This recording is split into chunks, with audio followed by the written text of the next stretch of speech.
Boa noite, boa tarde, bom dia a todos os internautas. Hoje, mais uma vez, vai ser um episódio estranho, diferenciado, mas vai ser divertido. Na verdade, nós tínhamos uma figura eminente que teve problema e adiou para o dia 14, né? E mais uma vez o senador, que eu chamo meu amigo Luiz Felipe Kozak, deu a sugestão, não vamos perder, vamos falar sobre o livro que está em elaboração, né? E eu vou querer subverter, eu topei fazer isso, porque na verdade eu quero aproveitar esse episódio para homenagear você, que foi fundamental no Conversa Zoom, fundamental, tecnicamente, em termos de conteúdo, em termos de relação com os entrevistados, e foi fundamental agora para conseguir a reedição do Conversas 2. Quer dizer, o papel desempenhado pelo Luiz Felipe Kozak, que a gente carinhosamente chama de senador, foi espetacular. Competência, pegando no pé dos autores, em cima com a editora, indo para o Rio, na PUC do Rio, enfim. O Luiz Felipe, de uma capacidade de conteúdo e de relacionamento e de eficácia que realmente você precisaria ser homenageado aqui. Porque vai sair esse livro em homenagem aos meus 70 anos, só vai sair também por causa da sua atuação. Sem a sua atuação, esse livro ia ficar mais 5 anos, mais 50 anos na prateleira. Então, Luiz, muito obrigado, né? E vamos nos divertir aqui. A palavra está contigo. Menos, né, Zé? Menos. Obrigado, meu querido. Você sempre superlativo. Eu acho que você exagerou bastante na tua introdução. Eu lastimo que o nosso querido, meu colega da técnica, não captou o canto que você estava falando aqui. Podia ter sido uma linda apresentação, muito mais emocionante, não, porque as suas palavras foram super emocionantes, mas já vindo de você, todo o coração que você sempre traz nas tuas falas, nas tuas conversas. Mas vou dar um truco aqui de novo, nós vamos falar mais de você, do teu livro, que esse livro está ficando muito bacana. É um livro que você mais do que merece, mas é incrível a quantidade de textos interessantes que as pessoas escreveram para você, Zé. Você já leu? Você já conseguiu ver todos os artigos? Bom, olha, muitos você já conhecia, né? Alguns já conhecia, sim. Mas eu devo confessar a você, Luizão, senador, você me mandou ontem ele completo, tá certo? Verdade ou não? Positivo. Verdade verdadeira. Isso. Aí eu fui conseguir dormir 5h40. Porque eu fui relendo e eu, na verdade, chorava. O livro tá uma coisa... Eu não mereço 10% disso daqui. O livro tá uma coisa maravilhosa. Todos são amigos queridos, né? De diferentes gerações, diferentes universidades. E uma coisa emocionante. Então, eu realmente não mereço 10% disso daqui, mas o livro ficou muito legal. Você está sob o impacto de ter visto pela primeira vez todos os textos exatamente. Juntos. E todos os artigos são de gerações diferentes, né? Realmente valeu. Eu fiquei com a sensação assim, bom, eu já posso morrer. Não quero, né? Não é esse o objetivo do livro, né? Se for isso, a gente já suspende antes. Não. Eu fiquei com essa sensação, sabe? Já posso morrer. Mas eu acho bacana que os textos todos, além da homenagem, além de trazer pontos até folclóricos, né, de toda a alegria que você traz para quem convive contigo, os depoimentos eles tocam e vão fundo nos pontos que, nas últimas décadas, a gente pode dizer, te acompanharam em todo o debate, em todo as tuas ações como como professor, mas como ator político, né? E aqui eu destaco especialmente a inflação, que foi um objeto de estudo e demandou de você, né, muito esforço desde lá de trás. Aí os temas que você, digamos, foi, a gente pode dizer, pioneiro, sensitivo, intuiu, né, antes de todo mundo a importância que a retórica, que a história oral traz no debate econômico, não só da economia, mas todas as ciências sociais.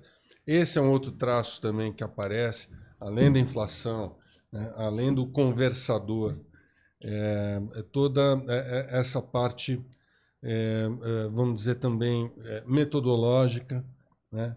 Então, os textos trazem todas essas duas facetas. É isso que eu acho que está muito, muito bacana, muito incisivo aí nessa coletânea de textos.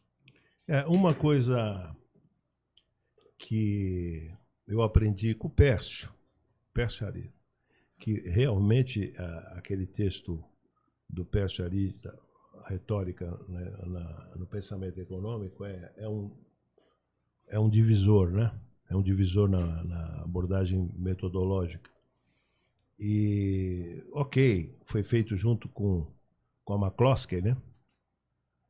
A McCloskey também teve o mérito de... Mas fizeram juntos, e um sem saber a reflexão do outro.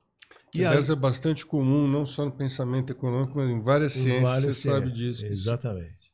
E ali, eu nas regras de retórica, né, as 8 regras de retórica, tem uma regra que é importantíssima, e o Pércio destaca isso, que é a regra da erudição. Então, se você... Isso num debate, né? Tanto você num debate ao vivo, quanto num debate a partir de textos, né? Se o teu debatedor, ou os debatedores, ou o público em geral do campo, né?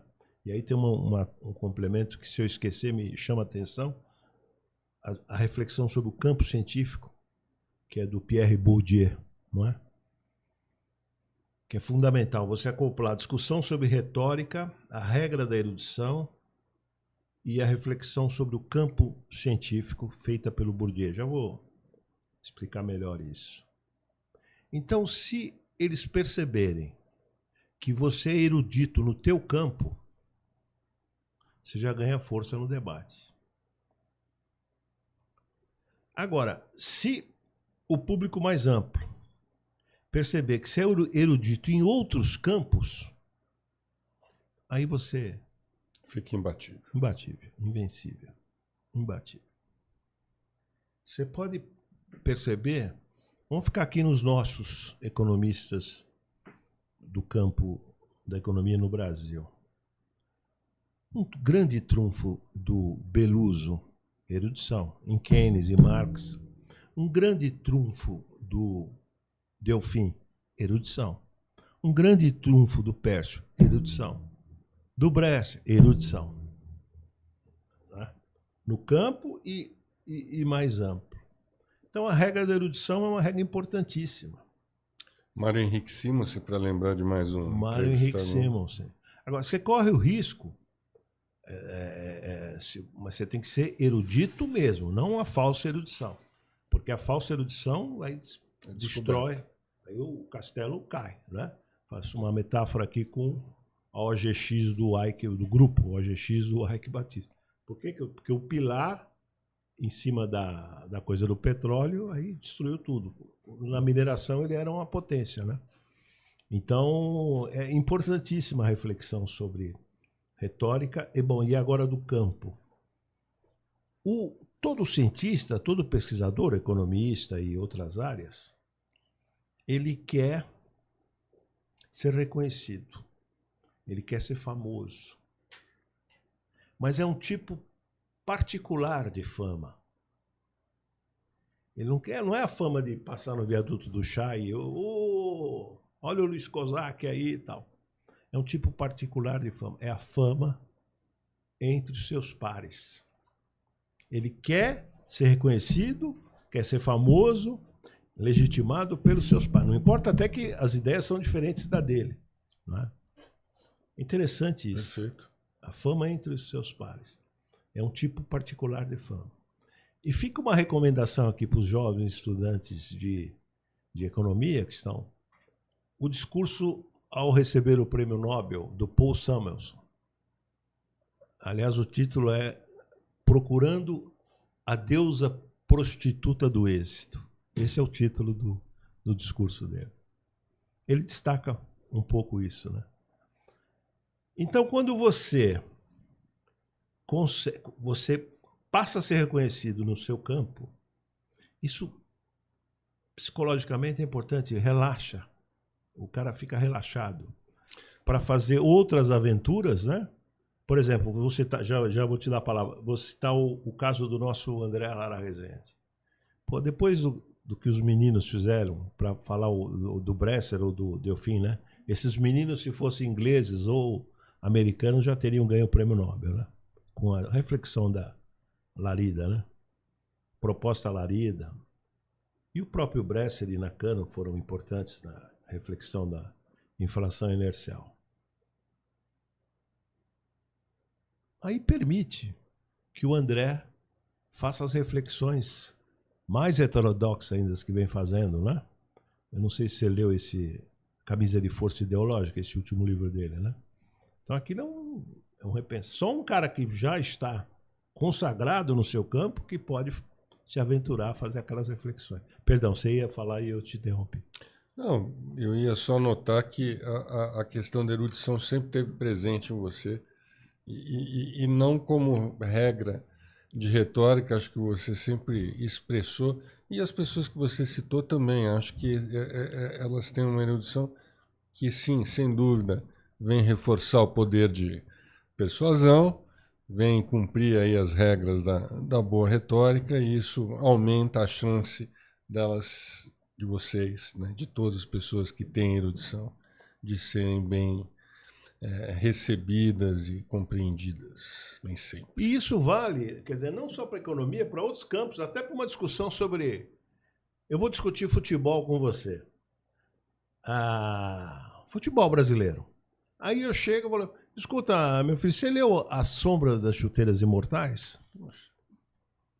Não? Então não dá para discutir. Derruba o interlocutor. Não dá para discutir futebol com você. É verdade, Zé, vale para mesa de bar, vale até para um relacionamento amoroso. Claro. Eu me lembro lá atrás, né, que eu pegava bem falar de Bourdieu, por exemplo.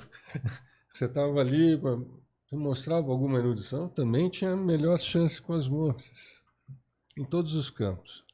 E uma coisa interessante que eu aprendi, na verdade eu tinha sacado, mas ficou muito claro para mim,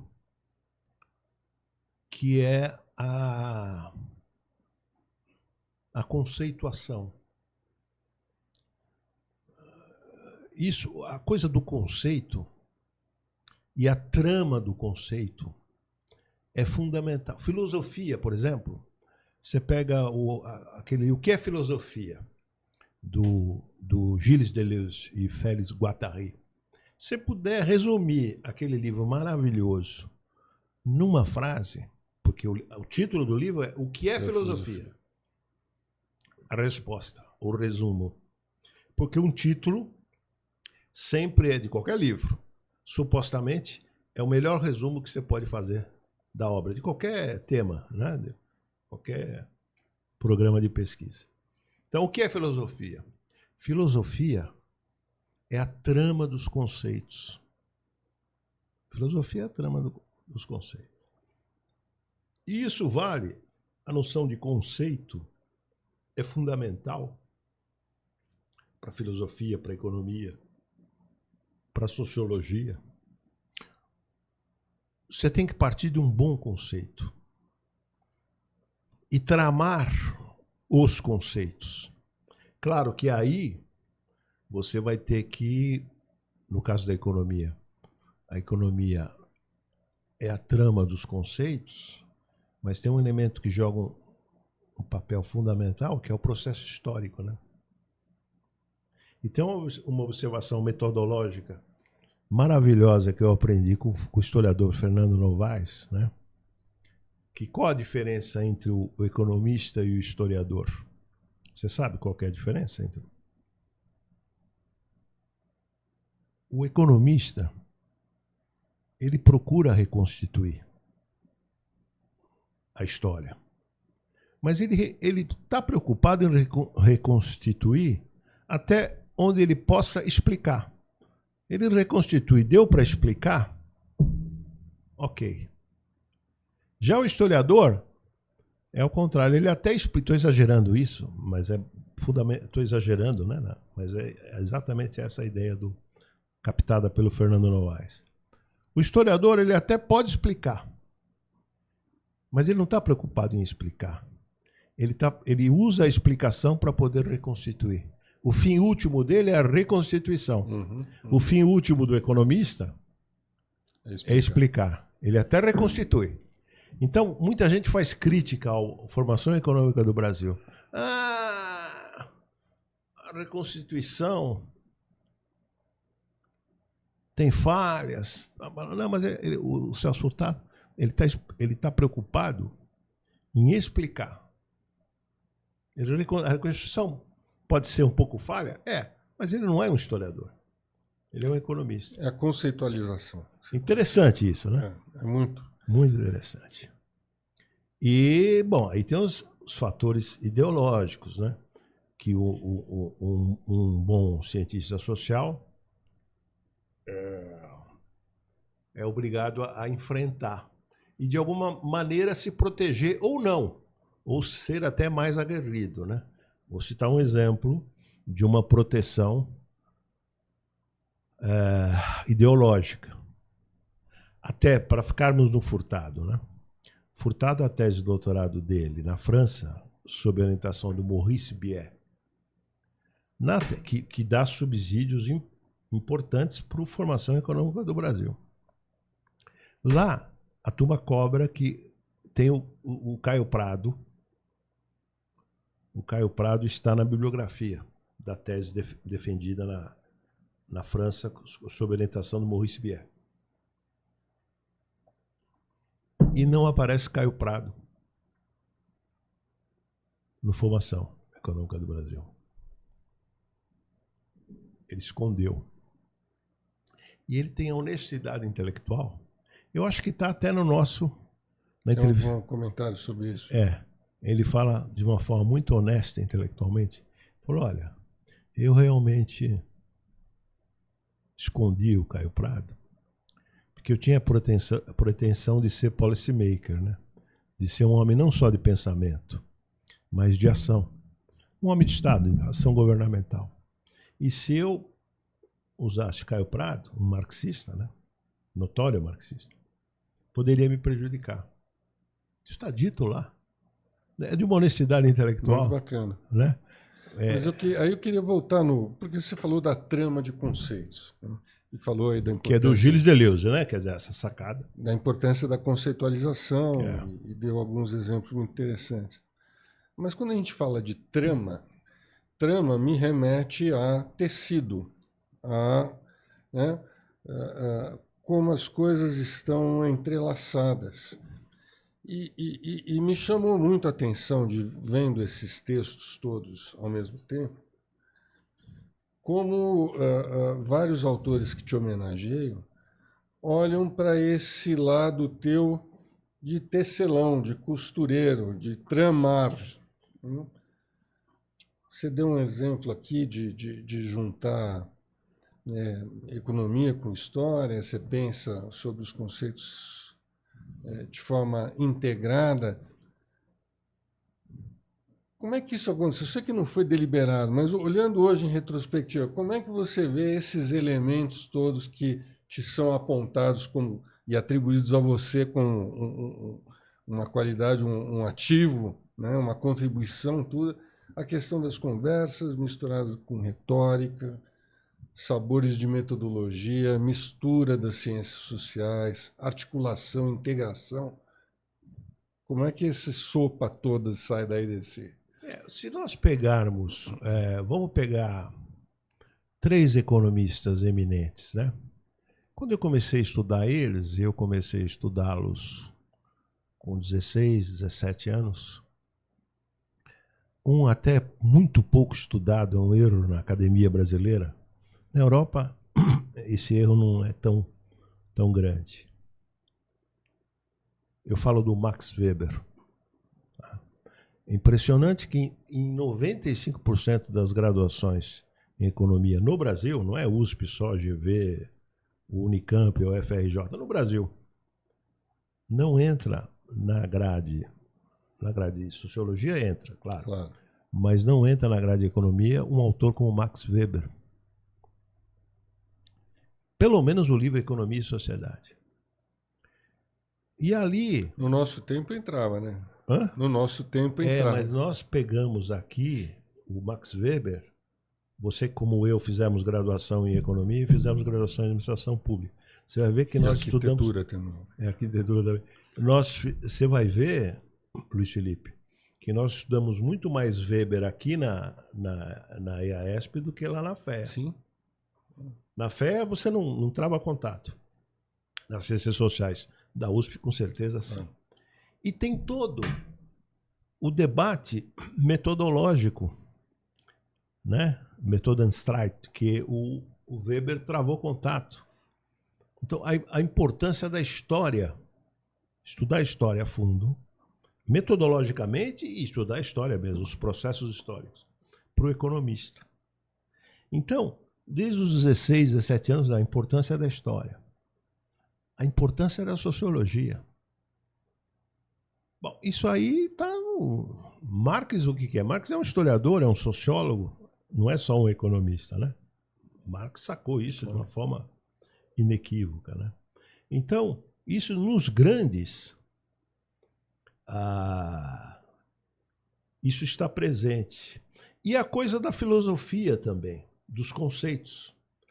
Se nós lembrarmos o que é tido como pai fundador da economia, quem que é tido como pai fundador desse campo? Da economia? Da economia. Adam Smith? Adam Smith, né?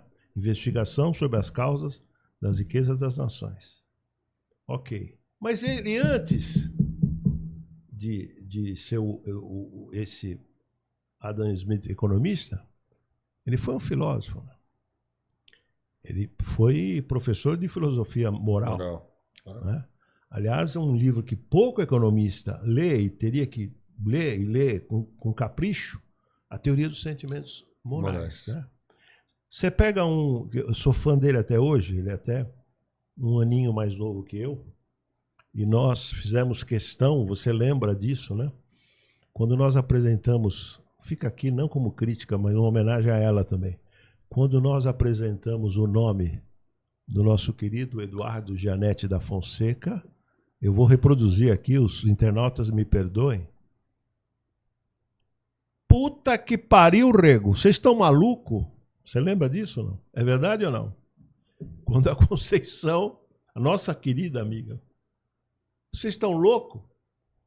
Mas por que nós fizemos questão de colocar o Eduardo Gianetti da Fonseca? Que depois... só corroborou com o tempo, né? Você pode discordar por razões ideológicas, isso é outra coisa. Porque Eduardo é um profundo conhecedor de filosofia também. E dos conceitos, e da trama dos conceitos.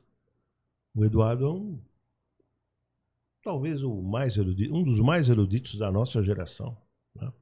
E eu fui ler a Teoria dos Sentimentos Morais por conta do professor Eduardo, que eu fui fazer um curso de História das Ideias lá na USP, como parte do mestrado, e ele dava ali os textos, todos os clássicos, né? E esse era da bibliografia básica do curso. Quer dizer, o Eduardo Gianetti, que aliás foi professor em Cambridge, né?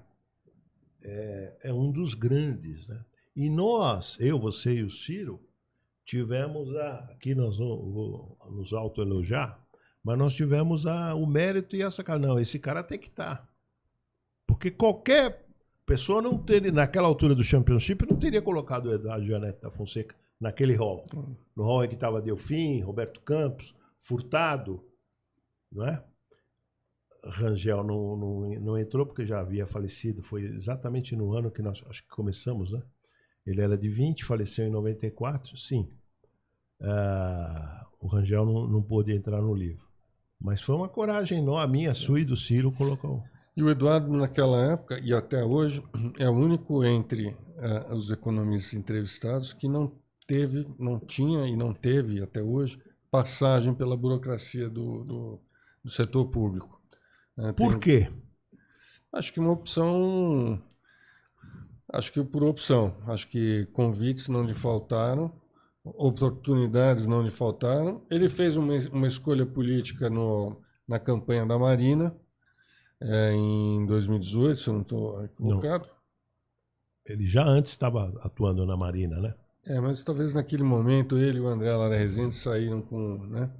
E ali, certamente, se houvesse um governo marinho, eles teriam um papel na burocracia. Mas ele já teve, certamente, muitas oportunidades e nunca quis.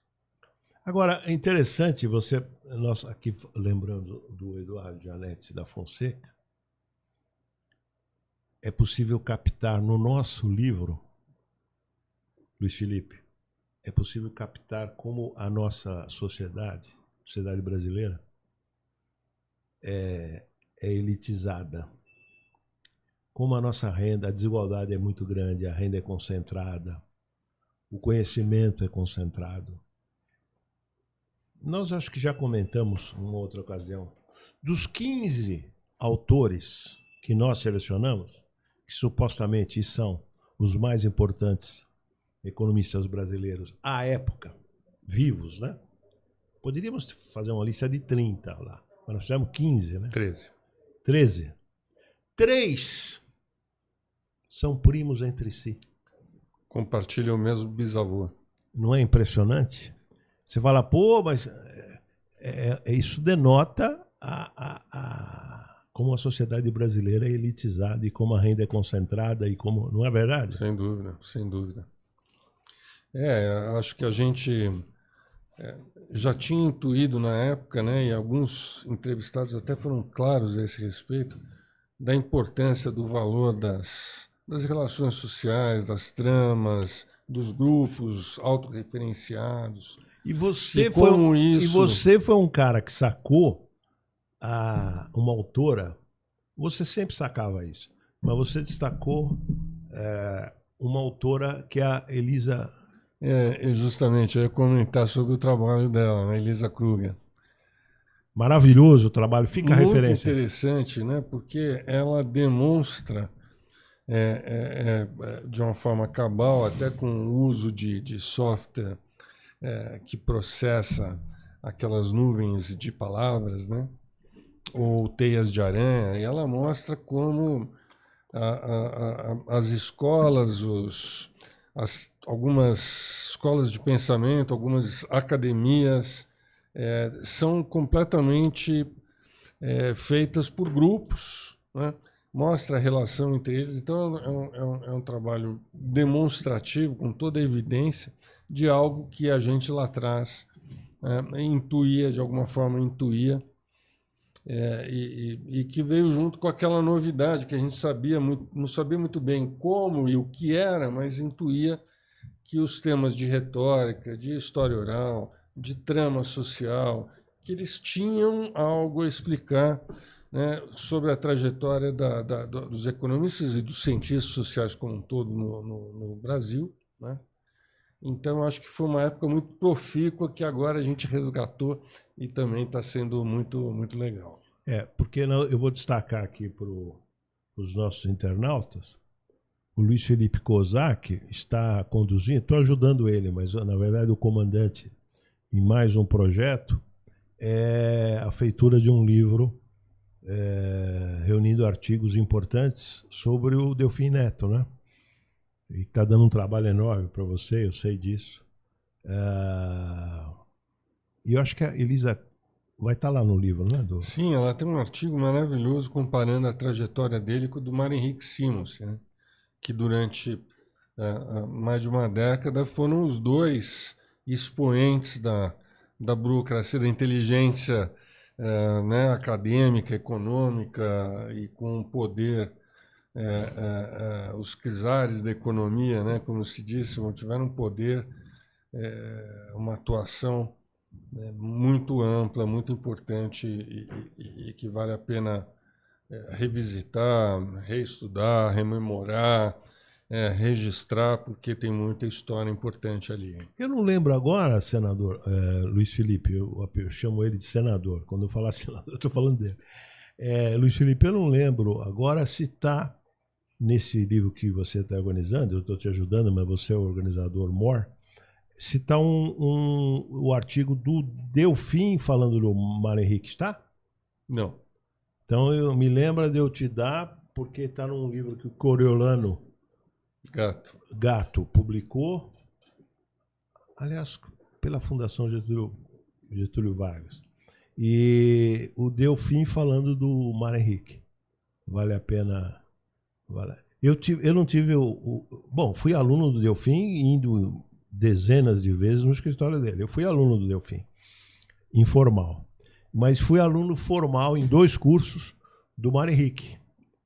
Era uma coisa impressionante. Né? Era uma coisa impressionante.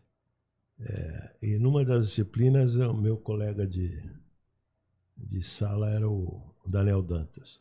E eu queria te perguntar uma coisa, Zé, sobre essa coisa das conversas, das entrevistas. Se você acha que o livro do Átila Klahmer, como você bem lembrou aí, foi que suscitou, mas se ele não tivesse saído, você acha que de alguma forma a gente, teria tido nós teríamos. Você acha? Eu acho. Eu acho que teríamos feito um pouquinho depois, né?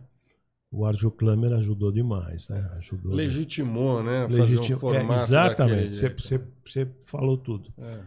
Ele possibilitou a editora 34, embarcar, entendeu? Nós teríamos feito, não tenha dúvida, mas teria retardado pelo menos um quinquênio, uns 5 anos. Né? Deu a legitimação. Como deu eu fiz depois 2 livros sobre retórica, eu me estribei na legitimação do Pércio, um cara que foi um dos teóricos da teoria da inflação inercial, né? Pô, ele discute retórica. Senão parecia uma coisa de um aprendiz de filosofia, né? E a McCloskey. Eu falo a McCloskey porque há uma mudança de sexo, né?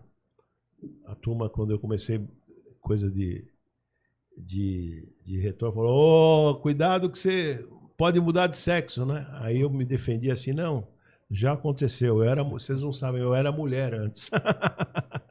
Antes de eu ter esse bigodão aqui.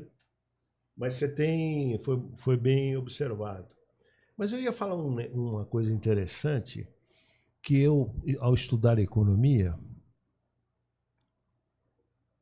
são 2 temas que são candentes, é muito tema, né? Depois veio da desigualdade. Sim. Aliás, o Piketty, muito mais do que aquela menina Esther Duflo, que eu acho fera, não tenha dúvida, mas o Piketty já deveria ter ganho o prêmio Nobel, né?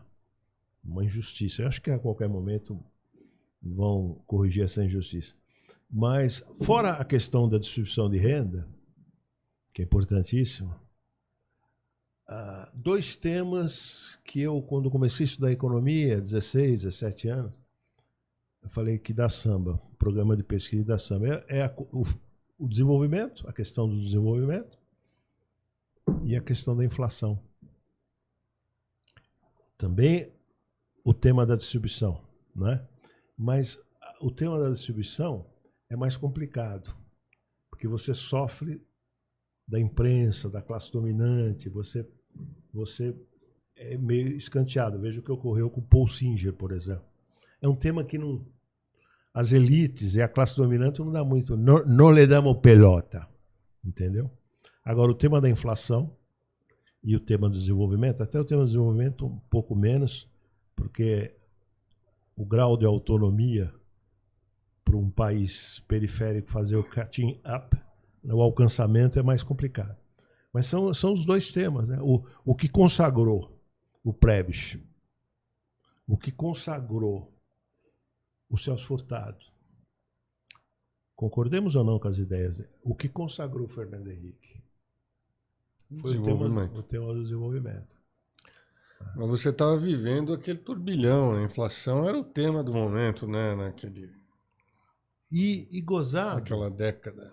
E gozado que nós sentíamos, eu não tive nenhuma contribuição teórica, eu só ajudei a sistematizar e a publicar os caras, eu não tive nenhuma contribuição. Aliás, isso é uma crítica que eu faço a mim mesmo. Eu não dei nenhuma contribuição teórica, nenhuma. Só fiz sistematização. Mas eu tenho uma explicação para isso, para essa lacuna. É que como eu estudei muita coisa e muitos temas, não havia tempo nem energia para você produzir algo novo. Mas articulação e divulgação pode ser no seu caso, certamente é muito mais útil do que alguma contribuição pontual que você... E também porque eu saquei isso, é verdade, que para você lograr êxito no combate à inflação, por exemplo, não basta você ter uma boa teoria e uma boa explicação para o processo inflacionário. O que você precisa, além de uma boa explicação? Condições políticas. Power. Você precisa ser policy maker. E para você ser policy maker, é difícil, cara. É difícil você. Alguns caras, você percebe ex ante que tem condições de... É o caso do menino, que foi meu aluno. Falei, esse menino vai virar policymaker. Porque tem a capacidade de entender rápido o problema. Galípolis. Galípolis, eu estou falando. E tem a habilidade, o estilo comportamental, entendeu? De aglutinar. Então, mas você precisa também o fator sorte, né? E fora que tem o seguinte, é uma máquina de moer carne, né? Onde está a Zélia Cardoso de Mello? Foi liquidada, coitada. Sem entrar no... Foi liquidada. Muitos nomes. Onde está o nosso querido, meu amigo, faz anos que eu não vejo, sumiu, Antônio Candir. Então tem alguns policymakers e alguns produtores de teorias que, passando pela máquina, é um negócio impressionante, é impressionante. Agora, o Bresser, por exemplo, tem esse mérito. O Bresser escolheu 2 temas e dentro desses 2 temas produziu, você pode concordar ou discordar, isso é outra coisa. Mas ele foi capaz, dentro desses 2 temas, trazer coisa nova. É um dos teóricos fundamentais. Estou falando isso por ele ter sido meu orientador e meu parceiro há 25 anos de docência. Mas ele foi capaz de desenvolver uma teoria, independente dos meninos, né? Os meninos do Rio e de São Paulo, Pércio Arida e André Arezé, junto com o Nakano, e depois o novo desenvolvimentismo, junto com o Marconi, com o Paulo Gala. Paulo Gala é outro menino tem quase 50 anos, mas que foi capaz de desenvolver aquela discussão sobre complexidade econômica. Aliás, o Paulo Gala é um dos autores originais, junto com o Bresser, a discussão sobre câmbio, o novo desenvolvimentismo, ele é um dos autores, não é? Doença holandesa? Doença holandesa. Sobre a discussão da doença holandesa, a tese de doutorado dele. Então, ele é um dos autores, reconhecido pelo próprio Bresser, né? Junto com o Zé Luiz Oreiro, junto com o Marconi e o Luiz Fernando de Paulo, são os autores do novo desenvolvimentismo. Que, para lograr êxito, o novo desenvolvimentismo precisa de um dos teóricos virar policymaker, de novo. Ou, a princípio, né? Porque a pedagogia, para convencer um presidente da República, né? Você precisa convencer antes dele ser eleito. Um dos que foi convencido, aliás, tem uma reflexão, a história vai ser favorável a ele. Ele teve um desempenho eleitoral, hoje praticamente ele mesmo disse que está fora do jogo. Mas é um cara que se preocupou muito em entender o processo de desenvolvimento, que é o Ciro Gomes, né? O Ciro Gomes estudou o Brasil a fundo. Sem dúvida. Só que o estilo comportamental e N fatores, né? A própria política lá no Ceará foi traída, ou muitas coisas, né, que ocorreram. Agora, uma coisa que, exatamente por falar, puxa, essas questões explicam um pouco, não é vocação para o poder, eu nunca tive vocação para poder, mas eu sempre percebi, desde a adolescência, 16, 17 anos, pô, para você estudar inflação, estudar desenvolvimento, você precisa estar acoplado a um projeto de poder. E eu fui um assessor sem nenhuma importância do Montoro, mas desde 85, 84, 83 e 84, eu procuro, de alguma maneira, interferir em processos sucessórios. Pouca gente sabe disso, eu fui muito próximo do Tancredo. Beluso, João Manuel, se aproximaram do Ulisses. Mas eu falei, ixi, diretas acho que não passa. Então, não digo que é oportunismo, é realismo. Falei, é melhor se aproximar do... Aprendi muito com o Tancredo. Era um assessor sem nenhuma importância. Percepção aguçada do momento. Foi o Tancredo. Foi uma pena. Depois me aproximei tardiamente do Zé Sarney. Sou amigo dele até hoje. Mas não... foi uma pena, né? O Tancredo ganhou, mas não levou. O bigode é em homenagem a ele, não? Quê? Não.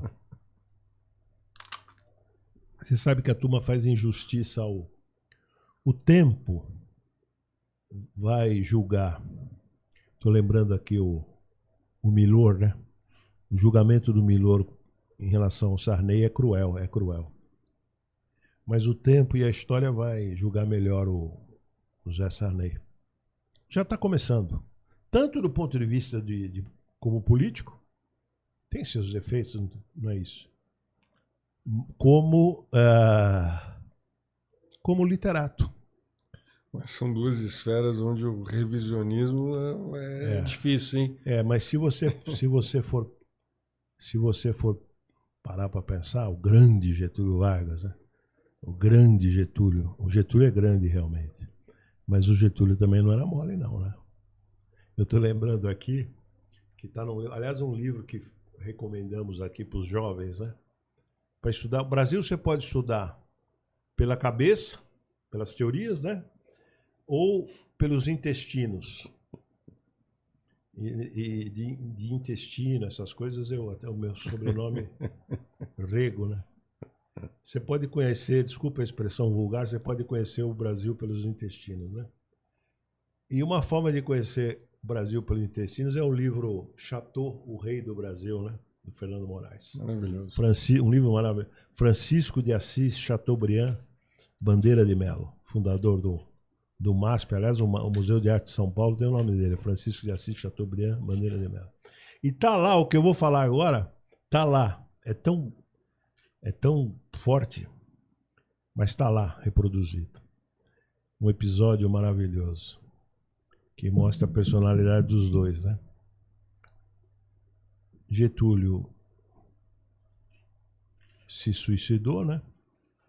Aliás, ele uma idade próxima dessa minha. Eu vou fazer 70 daqui a 15 dias, 17 dias, né? 70. Ele foi embora com 71, né?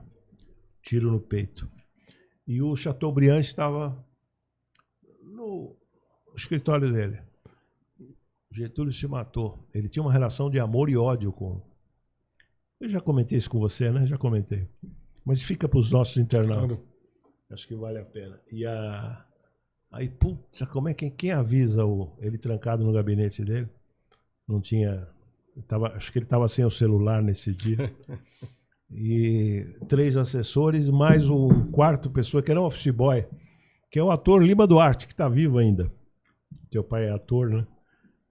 Ele tem a idade, acho que, do teu pai, o Lima Duarte. Ele era office boy. entrou junto. Doutor Assis, como eles chamavam, temos uma notícia trágica. Isso está no livro. Eles esperavam qualquer reação do Chateaubriand, qualquer uma, menos essa. O que foi? Uma notícia trágica, doutor Assis. O que foi? Getúlio morreu. Morreu? Se matou. 9 segundos. Eles esperavam qualquer reação. Qualquer uma, menos essa. Vou me candidatar à vaga dele na Academia Brasileira de Letras. Puta que...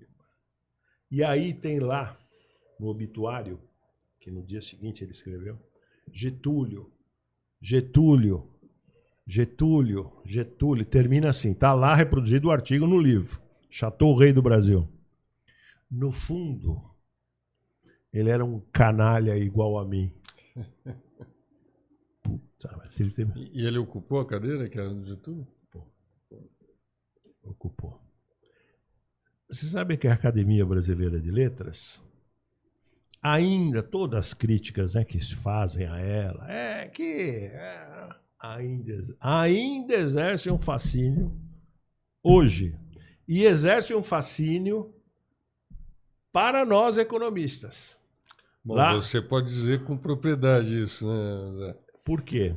Você se sente fascinado, tem contato, inclusive, com alguns membros lá. Não, mas eu não me sinto fascinado. É que alguns membros da Academia Brasileira são fascinados Letras, por você. Não, me fascinam. São meus amigos, sim. Alguns me fascinam. Marco Lucchesi, que foi presidente. Né? Mas eu falo, a aura da academia é um negócio ainda até hoje. Eu falo mal 5 idiomas, né? Inclusive o português. Cometo erros de português inadmissíveis, né? Você pega o Marco Lucchesi, que foi presidente da 20 idiomas, fluente em 20, um fenômeno. Mas ele não é do campo da economia. Nem economia, só relembrar aqui. Celso Furtado foi, Roberto de Oliveira Campos, Roberto Cochrane Simons, Edmar Lisboa Baixa, Eduardo Janete da Fonseca. Estamos esquecendo alguém. Estamos esquecendo um economista aí. Campos Furtado, Eduardo Janete, Edmar Baixa. Estamos esquecendo um. Com certeza estamos esquecendo um. E ainda existe. Mas por que eu fui falar de academia? Ah, não. Você que falou. E ele assumiu, né? Assumiu a Academia Brasileira de Letras.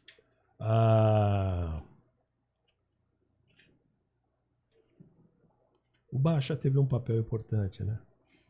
O Baixa teve um papel importante, inclusive na criação da PUC do Rio, né?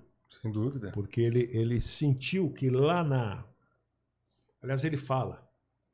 Acho que ele fala na nossa entrevista, né? Vendo o Mário Henrique Simons dando aula, é na nossa entrevista que ele fala? Eu falei, puxa, eu não vou ser um professor. Jamais vou ser um professor com ele. Porque o Mário Henrique Simons, com o giz na lousa. Aliás, deixa eu fazer um elogio a um outro Mário.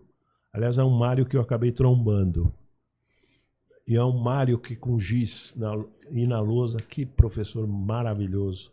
Mário Luiz Poças. Fui aluno dele na Unicamp. Aliás, briguei com ele. Não vou falar da briga aqui. Eu até tinha razão, mas não vou falar da briga. Mas você transitou bem pela Unicamp também na época, né? Como é que é? Você transitou bem pela Unicamp? Eu cheguei com essa briga, eu usei os créditos e fui fazer eu estava fazendo mestrado. E levei os créditos e tirei o mestrado em ciência política. Aliás, com nota máxima, com orientação do Sebastião Velasco Cruz, fica aqui minha homenagem a ele, um espetacular professor de ciência política. E 2 disciplinas, ela era minha colega de 2 disciplinas só. Dilma Rousseff. Eu fui aluno da Dilma, fui colega da Dilma, em 2 disciplinas do Beluso. O Beluso também é um grande professor. Um pouco da minha divergência com o Mário Poças Ele depois acabou saindo também lá da Unicamp, o Mário, um grande professor, um monstro. É porque eu falava, professor, mas o Beluso não acha isso, tal. E eu usava o Beluso para me contrapor a ele. Eu era um pentelho também, né? Um aluno pentelho. E no fim não. Então vou contar aqui por que eu briguei com ele, tá? Eu fui. A entrega do trabalho era segunda-feira. Eu cheguei na quinta. Fui até de moto. E ele não recebeu. Falou, não. O prazo era segunda. É verdade. Não tem jeito, professor, mas hoje é quinta. Não. Tá bom. Entendi. Aí fui no banheiro. Chega um colega de Piracicaba.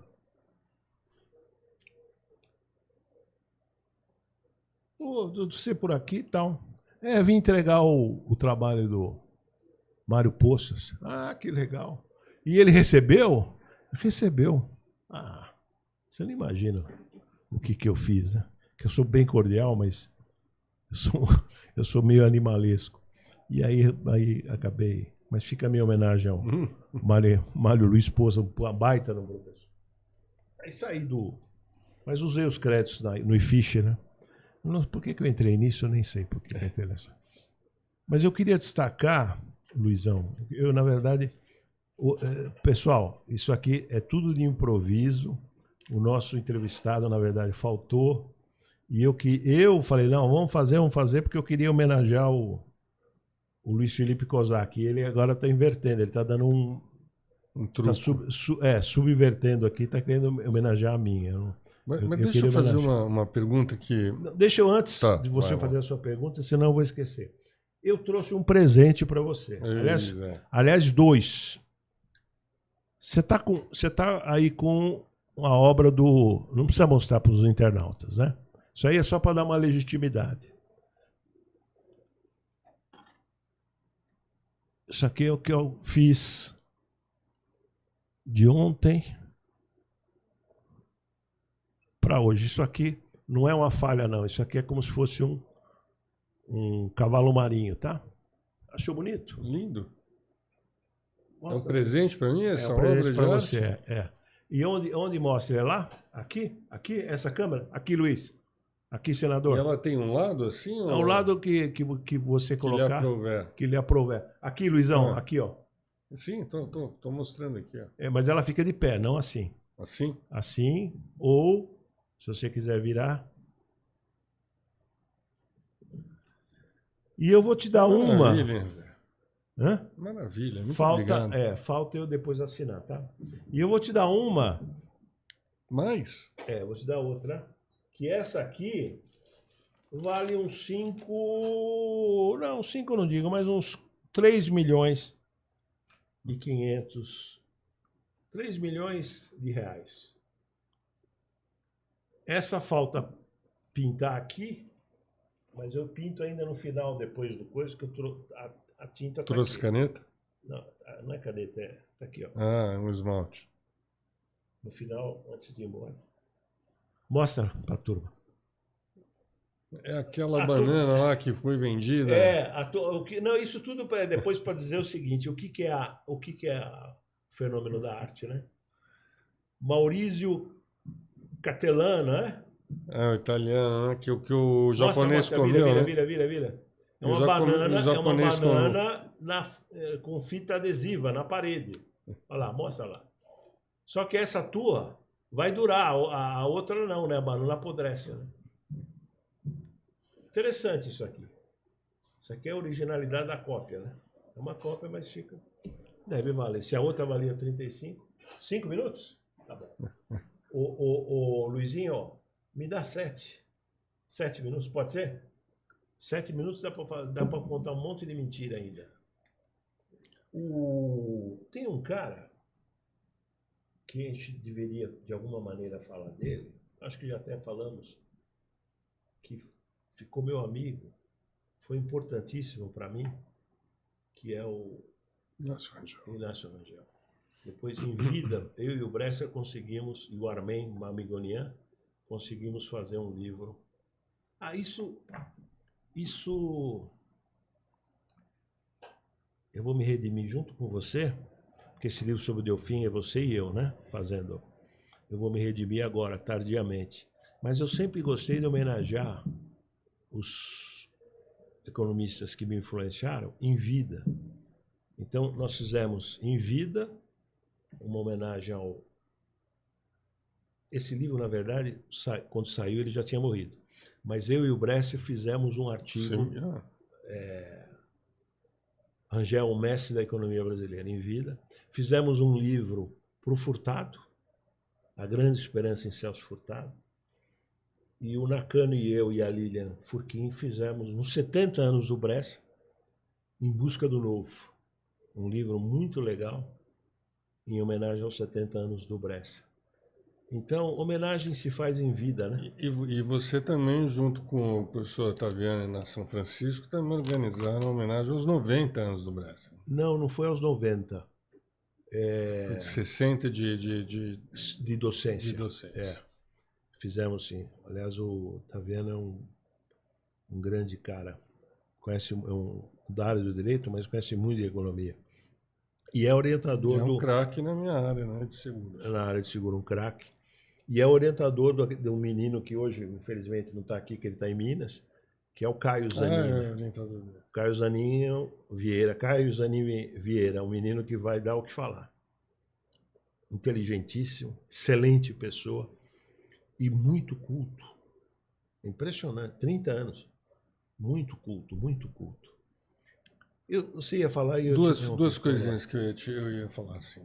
Uma é como é que entrou na tua vida e nos teus estudos e misturou com tudo o Charles Sanders Peirce via Letícia Sabatel. Lúcia Santaella. Lúcia Santaella. E depois, acho que foi depois, o Hort.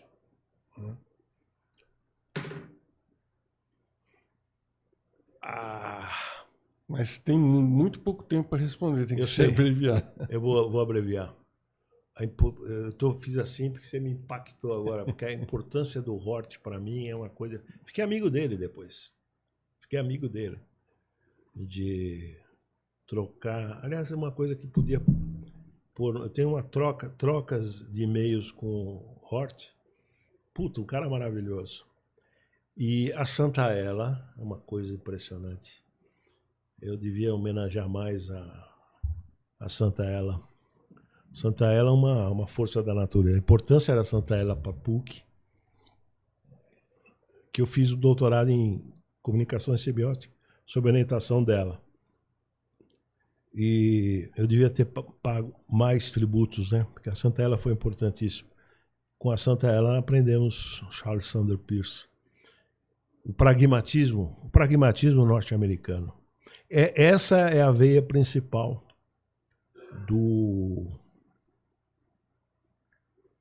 da filosofia que eu estudo, né?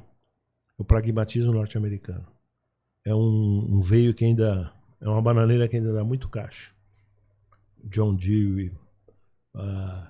E o Hort eu conheci por intermédio de um poeta que ficou meu amigo também, que quando veio o Zé Dirceu aqui, eu fiz questão de ler um poema Guardar, do Antônio Cícero. O Antônio Cícero organiza, junto com o Ali Salomão, o relativismo ao redor do mundo. Aqui no espaço Unibanco da Rua Augusta, veio Richard Hort, Bento Prado, é outro cara que eu queria... Bento Prado... Que ano foi isso, você lembra? Não lembro o ano agora. Se eu chutar agora... o Bento Prado, eu pegava o carro, uma vez a cada 15 dias, ia para São Carlos, para ter conversas com Bento Prado Júnior. Um monstro. Morreu nos 69 anos. Meu amigo. Bom, é a musa do departamento, segundo Paulo Arantes. Segundo Paulo Arantes, se eu for falar, Bento era meu amigo, parece que eu estou... Segundo Paulo Arantes, um dos mais importantes, se não o mais importante, professor de filosofia do departamento francês de ultramar. Eu tive o privilégio de tê-lo como... Aliás, esteve na minha banca, né? Então vou contar só esse episódio. E termina com um número musical em homenagem a ele. Em homenagem ao Bento, homenagem a todos eles, todos tá bom. eles. Em homenagem a você também. Eu vou cantar uma musicazinha. Você quer do Roberto Carlos ou do Sérgio Endrigo? Sérgio Endrigo. Eu tinha pensado no Luciano Pavarotti, alguma Não, coisa vou assim mais cantar impactante. Sérgio Endrigo, mas deixa eu só contar essa daqui. Que agora me perdi, que eu ia contar do Bento. Ah, o Bento teve na minha banca. E nesse episódio, isso aqui vale a pena contar. Nesse relativismo ao redor do mundo, foram diversos dias, né? Ernest Gellner estava lá. Então, na mesa, a palestra principal do dia era do Bento Prado. O debatedor era o Paulo Eduardo Arantes, meu amigo, um fenômeno também, Paulo Eduardo Arantes. Valeria falar 15 minutos, mas não vou falar, que não há tempo. Aí o Paulo Eduardo Arantes questionou com 5 perguntas. O Bento abre a pastinha dele. Eu esperava que você fosse fazer essas perguntas, mas não esperava que fosse exatamente igual. Falou assim: prováveis questionamentos do professor Paulo Eduardo Arantes. Puxou da pasta. Pá. Batia. Match. E aí, putz, eu falei, isso é fantástico. E na minha banca, orientado pela Lúcia Santaella, tinha um membro da banca, que eu não vou citar o nome, eu falei, esse cara vai me dar trabalho. Eu falei, eu vou imitar o Bento Prado. Foi o último a me questionar, né, na banca. Eu puxei assim, quase falou o nome dele agora, prováveis questionamentos do professor tal. E o Bento na banca. Eu falei, eu vou imitar o professor Bento. E já tinha as prováveis e tinha as respostas prontas. Eu falei, pô... Ele morreu de rir. Não, morreu de rir. Eu tive nota máxima. Porque na abertura, a Lúcia Santaella falou, eu orientei 90 teses, 100, sei lá. Em 40 eu queria ter o Bento Prado na banca. Nunca consegui. Hoje estou tendo só o Zé Márcio para conseguir isso. Falei, pô... Já estou aprovado, né? E com essa de puxar e o Bento, eu falei, vou tirar 10. Tirei nota máxima. Tá aqui o Luizinho dizendo que o tempo esgotou. Mas para um último versinho musicado. Musical. Então vamos, Sérgio Endrigo, tem uma história maravilhosa, eu vou terminar. Eu estava esperando o Brescia na Praça da Sorbonne. Brescia é um apartamento maravilhoso na Praça da Sorbonne, em Paris. Estava esperando ele e o Fernão Bracher para a gente ir almoçar. Não é uma praça de alimentação, mas tinha uns bancos, uma mesinha e comprei um tostado e estou comendo. Onde está o Luizinho? Um senhor, assim, diagonal. Falei, pô, conheço esse senhor, comendo. Conheço esse senhor. Já contei isso, acho que até aqui, não sei. Conheço o senhor, quem é, quem não é? Falei, o Tucci, meu professor de física. Não é. Putz, eu não conheço pessoalmente. É o Sérgio Endrigo, vou lá cumprimentar. Sei todas as músicas do Sérgio. Putz, e se não for? Vou pagar mico. Falei, já sei, vou assobiar bem alto uma música dele. Se ele virar de forma brusca, é o Sérgio Endrigo. Assobiei e não deu outra. Ele, pá, virou de forma... Ele italiano, em Paris, um cara assobiando uma música dele. Fui lá, sou seu fã, conheço todas as tuas músicas. Irônico ele, né? Ele falou, não conhece. Eu falei, conheço. Ele falou, canta um pedaço de uma. Aí eu cantei e parei, né? Canta aqui. Eu sou um mala sem alça, mas tenho rodinha. Parei e falei, tá bonito. Continua, tá bonito. E aí continuei. Aí ele falou, sabe mais uma? Eu falei, eu sei todas. Aí cantei um pedacinho de outra, né? Mas daí não inteiro, porque eu também tenho rodinha, né? Mala sem alça com rodinha. Então eu cantei Qual que você cantou? Canzone per te, pro Sérgio Endrigo, em Paris. E se você quiser me imitar... Não dá mais porque ele já morreu. La festa appena cominciata e già è finita. Il cielo non è più con noi. Da autunno che darà la mano e con un bacio io la coltivo come un fiore. E tu, essa parte ali, tu mi dirai che sei felice come non sei stata mai. A una traio di noi. Bravo! E cose che ci devo a te. E aí consegue, Que né? maravilha, bravo, Zé. Sérgio Mas Rodrigo. Fechamos aqui, né? Fechamos aqui, mas deixa eu só fazer uma homenagem para um cantor brasileiro que já morreu e aconteceu algo parecido, só que num shopping. Ele já morreu. Luiz Vieira. Desculpa, Luiz Vieira. Só porque é Luiz. Vai. Luiz Vieira. Mesma coisa, mesma história parecida, tá? Ele com rabinho de cavalo. Estranho, falei, não é o Luiz Vieira com rabinho de cavalo, era o Luiz Vieira. Você é isso, uma beleza imensa, toda recompensa de um amor sem fim. Lembra dessa? Você é isso, uma nuvem calma no céu de minha alma, é ternura em mim. Estou desconcentrando porque o Luiz fala, para, você é isso, estrela matutina, luz que descortina um mundo encantador. Você é isso, parto de ternura, lágrima que é pura, paz do meu amor. C'est fini. Obrigado, Luiz. Maravilhoso.